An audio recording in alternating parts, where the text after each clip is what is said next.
বলতে পারেন আমাদের এই পৃথিবী কি একমাত্র স্থান যেখানে জীবন রয়েছে, নাকি মহাবিশ্বে আরও কোথাও প্রাণের অস্তিত্ব রয়েছে? প্রশ্নটি বহু বছর ধরে মানুষের মনে ঘুরপাক খাচ্ছে। আজ থেকে প্রায় ১৫০০ বছর আগে মহাগ্রন্থ আল কোরআন আমাদের পৃথিবী এবং মহাবিশ্বের বিভিন্ন সৃষ্টি সম্পর্কে এমন কিছু তথ্য দিয়েছিল যা সেই সময়ের সাধারণ লোকজন, এমনকি কোরআনের মুফাসসির বা ব্যাখ্যাকারকগণেরও বুঝতে বেগ পেতে হয়েছে।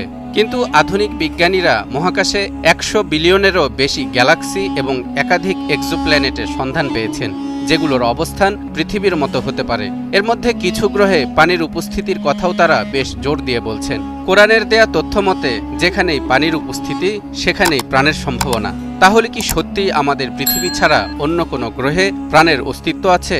দর্শক, চলুন কোরআন, হাদিস, বিজ্ঞান এই তিনের সমন্বয়ে এই অদ্ভুত প্রশ্নের উত্তর খুঁজে বের করার চেষ্টা করি।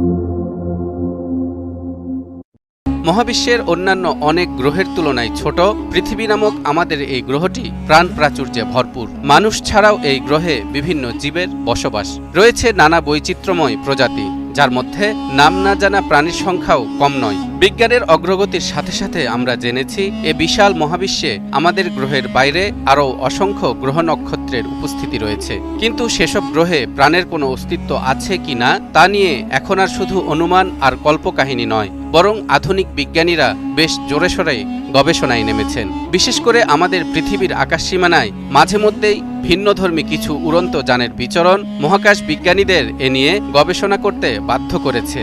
ইউএপি বা আনআইডেন্টিফাইড অ্যানোমালাস ফেনোমেনা অথবা আনআইডেন্টিফাইড ফ্লাইং অবজেক্ট, সংক্ষেপে ইউএফও, বাংলায় যাকে অশনাক্ত উড়ন্ত বস্তু বলা যেতে পারে, বহুদিন ধরেই সারা দুনিয়ার মানুষের কৌতূহলের জায়গা দখল করে আছে।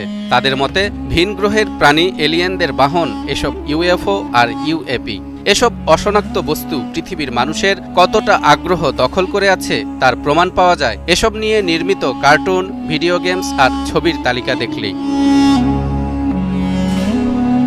দর্শক, এলিয়েন বা ভিন গ্রহে কোনো প্রাণীর অস্তিত্ব আছে কি নেই তা নিয়ে আমরা কথা বলবো কোরআনের দুটো আয়াত এবং একটি হাদিসকে সামনে রেখে। সূরা তালাকের ১২ নম্বর আয়াতে ইরশাদ হচ্ছে, আল্লাহুল্লাযী খালাকা সাবআ সামাওয়াতি ওয়া মিনাল আরদি মিসলাহুন্না ইয়াতানাজ্জালুল আমরু বাইনাহুন্না লিতা'লামু আন্নাল্লাহা আলা কুল্লি শাইইন কাদির ওয়া আন্নাল্লাহা ক্বাদ আহাতা বিকুল্লি শাইইন ইলমা। তিনি আল্লাহ, যিনি সৃষ্টি করেছেন ৭ আকাশ এবং এগুলোর অনুরূপ পৃথিবীও। এগুলোর মধ্যে তার নির্দেশ নেমে আসে যাতে তোমরা বুঝতে পারো আল্লাহ সব বিষয়ে সর্বশক্তিমান, আর আল্লাহ তাআলা তার জ্ঞান দ্বারা সবকিছুকে পরিবেষ্টন করে আছেন। এই আয়াতে মহান আল্লাহ যে ৭ আসমান এবং অনুরূপ পৃথিবীর বর্ণনা দিয়েছেন, প্রাচীন তাফসীরকারকগণও এর ব্যাখ্যা দিতে গিয়ে খুব বেশি কিছু তথ্য দিতে পারেননি। কারণ এককালে এই ধারণাও ছিল না যে পৃথিবী একটি গ্রহ, অনুরূপ আরও গ্রহের ধারণা তো বহু দূরের ব্যাপার। তাই কোনো কোনো তাফসীরকারক ৭ পৃথিবী বলতে পৃথিবীর ৭টি স্তর বা ৭ মহাদেশকেই নির্দেশ করেছেন। তবে বিস্ময়কর হলেও সত্য, পূর্বসূরি তাফসীরকারকদের কেউ কেউ বলেই দিয়েছেন পৃথিবীর মতো আরও ৭টি পৃথিবী আছে। যেমন আল্লামা জামাখশারী রহমাতুল্লাহ আলাই তাফসিরে কাশশাফে এমন ব্যাখ্যা দিয়েছেন। তবে তার মতে এখানে ৭ সংখ্যাটি সুনির্দিষ্ট সংখ্যাবাচক নয়, বরং বহুত্ব জ্ঞাপক, অর্থাৎ অনেকগুলো পৃথিবী বা পৃথিবীর মতো অনেক গ্রহ আছে। আরও পরিষ্কার করে বলা যায় পৃথিবীর মতো বাসযোগ্য গ্রহ আছে। এই যে পৃথিবীর মতো আরও পৃথিবী, বিজ্ঞানীরা এর নাম দিয়েছেন মাল্টিভার্স থিওরি, যাতে বলা হয়েছে আমাদের মহাবিশ্বের বাইরে আরও অসংখ্য মহাবিশ্ব থাকতে পারে। এই থিওরি বিজ্ঞানের নানা রকমের তত্ত্বের ভিত্তিতে প্রতিষ্ঠিত, যা মূলত ফিজিক্স, কোয়ান্টাম মেকানিক্স এবং মডার্ন স্পেস সায়েন্সের ধারণা থেকে উদ্ভূত। মহাকাশ বিজ্ঞানীরা এখন এক্সোপ্ল্যানেট নামক গ্রহগুলোর দিকে মনোযোগ দিচ্ছেন, যা পৃথিবীর বাইরের কিন্তু সূর্যের মতো নক্ষত্রের পরিধির মধ্যে অবস্থিত। গবেষকরা ধারণা করছেন কিছু এক্সোপ্ল্যানেটের পরিবেশ পৃথিবীর মতো হতে পারে এবং সেখানেও জীবন বিকাশের সম্ভাবনা রয়েছে। এমনকি এরই মধ্যে বিজ্ঞান বিষয়ক ওয়েবসাইট space.com পৃথিবীর মতো 10টি এক্সোপ্ল্যানেটের নামও জানিয়ে দিয়েছে বিশ্ববাসীকে, যার মধ্যে রয়েছে কেপলার 69c, যার দূরত্ব পৃথিবী থেকে 2707 আলোকবর্ষ, কেপলার 452b, যার দূরত্ব পৃথিবী থেকে 1402 আলোকবর্ষ, কেপলার 62f, যার দূরত্ব পৃথিবী থেকে 1207 আলোকবর্ষ, কেপলার 442b, যার দূরত্ব পৃথিবী থেকে 1115 আলোকবর্ষ, কেপলার 22b, যার দূরত্ব পৃথিবী থেকে 587.1 আলোকবর্ষ, কেপলার 186f, যার দূরত্ব পৃথিবী থেকে 557.7 আলোকবর্ষ, কেপলার 1649c, যার দূরত্ব পৃথিবী থেকে 300 আলোকবর্ষ, ট্র্যাপিস্ট 1e, যার দূরত্ব পৃথিবী থেকে 39.46 আলোকবর্ষ, গ্লিজ 667cc, যার দূরত্ব পৃথিবী থেকে 22.18 আলোকবর্ষ, প্রক্সিমা সেন্টাউরি বি, যার দূরত্ব পৃথিবী থেকে 4.24 আলোকবর্ষ।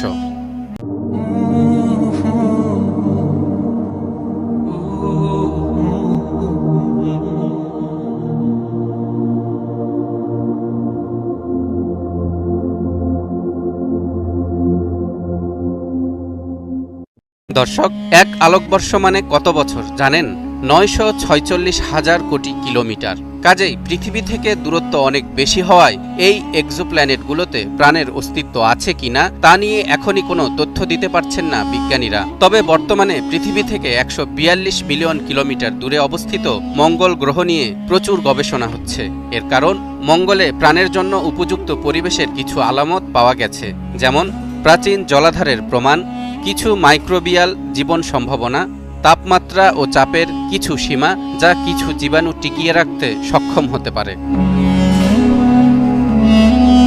এদিকে আল্লামা জামাখশারি রহমতুল্লাহ আলাই আমাদের পৃথিবীর মতো আরও পৃথিবী থাকার কথা বললেও এসব গ্রহে প্রাণের অস্তিত্বের ব্যাপারে তার সুস্পষ্ট কোনো বক্তব্য পাওয়া যায় না। তবে আরেক বিখ্যাত তাফসিরকারক আল্লামা আল মাওয়ার্দি বলেছেন, ওই গ্রহগুলোতে মানুষ বা প্রাণের অস্তিত্ব থাকলেও তাদের জন্য ইসলামের বিধান প্রযোজ্য নয়। ইসলামের বিধান কেবল পৃথিবীর জন্য প্রযোজ্য। অন্য আয়াতে আল্লাহ তাআলা বলেন, وَمِنْ آيَاتِهِ خَلْقُ السَّمَاوَاتِ وَالْأَرْضِ وَمَا بَثَّ فِيهِمَا مِنْ دَابَّةٍ وَهُوَ عَلَى جَمْعِهِمْ إِذَا يَشَاءُ قَدِيرٌ। তার অন্যতম নিদর্শন আকাশমণ্ডলী ও পৃথিবীর সৃষ্টি এবং এতদুভয়ের মধ্যে তিনি যেসব জীবজন্তু ছড়িয়ে দিয়েছেন সেগুলি তিনি যখন ইচ্ছা তখনই তাদেরকে সমবেত করতে সক্ষম। এই আয়াতে আল্লাহ তাআলা আসমান এবং জমিনসমূহে দাব্বাহ ছড়িয়ে দেওয়ার কথা বলেছেন। দর্শক, দাব্বাহ এর পরিচয় কোরআনের অন্য আয়াতে তুলে ধরা হয়েছে। ইরশাদ হচ্ছে, ওয়াল্লাহু খালাকা কুল্লা দাব্বাতিন মিম্মা ফামিনহুম মান ইয়ামশি আলা বাতনিহি ومنهم من يمشي على رجلين ومنهم من يمشي على أربع يخلق الله ما يشاء إن الله على كل شيء قدير। আল্লাহ প্রত্যেক চলন্ত জীবকে পানি দ্বারা সৃষ্টি করেছেন। তাদের কতক বুকে ভর দিয়ে চলে, কতক দুই পায়ে ভর দিয়ে চলে এবং কতক চার পায়ে ভর দিয়ে চলে। আল্লাহ যা ইচ্ছা সৃষ্টি করেন। নিশ্চয় আল্লাহ সবকিছু করতে সক্ষম। অর্থাৎ সরীসৃপ, চতুষ্পদ জন্তু ও মানুষের মতো দ্বিপদী প্রাণীকে দাব্বাহ বলা হয়। পৃথিবীতে এসব প্রাণীর অস্তিত্ব আমরা নিজেরাই দেখছি, কিন্তু মহাকাশে এসব প্রাণী ছড়িয়ে দেওয়ার অর্থ কি?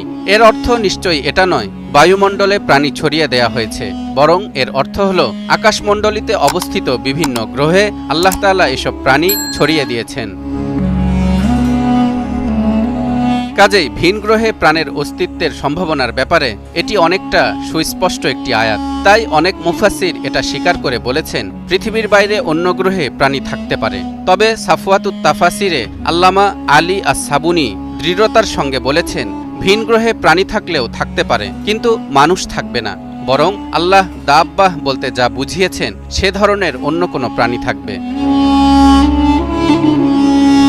এবার হাদিসের বর্ণনার দিকে আসা যাক। রাসূল সাল্লাল্লাহু আলাইহি ওয়াসাল্লামের বিশিষ্ট সাহাবী আব্দুল্লাহ ইবনে আব্বাস রাদিয়াল্লাহু তাআলা আনহুকে শ্রেষ্ঠ তাফসীরকারক হিসেবে বিবেচনা করা হয়। তিনি সূরা তালাকের 12 নম্বর আয়াতের ব্যাখ্যা দিতে গিয়ে বলেছেন, 7টি পৃথিবী আছে, প্রতিটিতে তোমাদের মতো নবী আছেন, তাদেরও নূহ আছেন যেমন তোমাদের ছিল, তাদেরও ঈসা ও ইব্রাহিম আছেন। অনেকে এ হাদিসটিকে জয়ীব বা দুর্বল মনে করলেও সূরা তালাকের ওই আয়াতের অর্থের সাথে সঙ্গতিপূর্ণ ও প্রাসঙ্গিক হওয়ায় বেশিরভাগ মুহাদ্দিসগণ হাদিসটিকে গ্রহণ করেছেন। তাছাড়া আরেকটি ব্যাখ্যা দিলে সব সংশয় দূর হয়। এই হাদিসে নূহ, ইব্রাহিম ও ঈসা আলাইহিস সালামের উল্লেখ রূপকভাবে করা হয়েছে, অর্থাৎ ভিন গ্রহের বাসিন্দাদের আদিপিতা আছে, যেমন পৃথিবীবাসীর জন্য ছিলেন আদম আলাইহিস সালাম। পৃথিবীতে যেমনি ইব্রাহিম, নূহ ও ঈসা আলাইহিস সালামের মতো বিশিষ্টজন ছিলেন, তেমনি তাদেরও বিশিষ্টজন থাকবেন। অর্থাৎ ইবনে আব্বাসের উক্তির অর্থ এই নয় যে গ্রহগুলোতে মানুষই থাকবে বা একেবারে হুবহু আদম, ইব্রাহিম ও নূহ থাকবেন, বরং তার কথার অর্থ হল তাতে প্রাণের অস্তিত্ব থাকবে, তাদেরও আদিজন থাকবে, বংশ পরম্পরা থাকবে, বিশিষ্টজন থাকবেন। আধুনিক যুগের বৈজ্ঞানিক আবিষ্কারের ফলে এই ব্যাখ্যা এখন অনেকটাই পরিষ্কার। ভিন গ্রহে প্রাণের সম্ভাবনা ও অনুসন্ধানের আলামত পাওয়ার আগ পর্যন্ত ইবনে আব্বাসের এই দূরদর্শী ব্যাখ্যা দুর্বোধ্য ছিল। ইবনে আব্বাস রাদিয়াল্লাহু তাআলা আনহু প্রথমে এই তাফসীর করতেই চাননি। তিনি বলেছিলেন, আমি যদি এই আয়াতের তাফসীর বলি তোমরা অস্বীকার করবে। পরে অনুসারীদের পীড়াপিড়িতে তিনি তাফসীর করেছিলেন। আজ থেকে প্রায় ১৫০০ বছর আগে কোরআন আমাদেরকে পৃথিবীর বাইরের কোনো গ্রহে প্রাণের সম্ভাবনা সম্পর্কে যে তথ্য দিয়েছিল, আজকের আধুনিক বিজ্ঞান তা নিয়ে গবেষণা করে যাচ্ছে। এখন পর্যন্ত পৃথিবী ছাড়া অন্য কোনো গ্রহে প্রাণের অস্তিত্বের কোনো সরাসরি প্রমাণ না পেলেও বিজ্ঞানীদের ধারণা সেদিন হয়তো খুব বেশি দূরে নয় যেদিন ভিন গ্রহে প্রাণের স্পন্দনের খবর নিয়ে তারা বিশ্ববাসীর সামনে হাজির হবেন।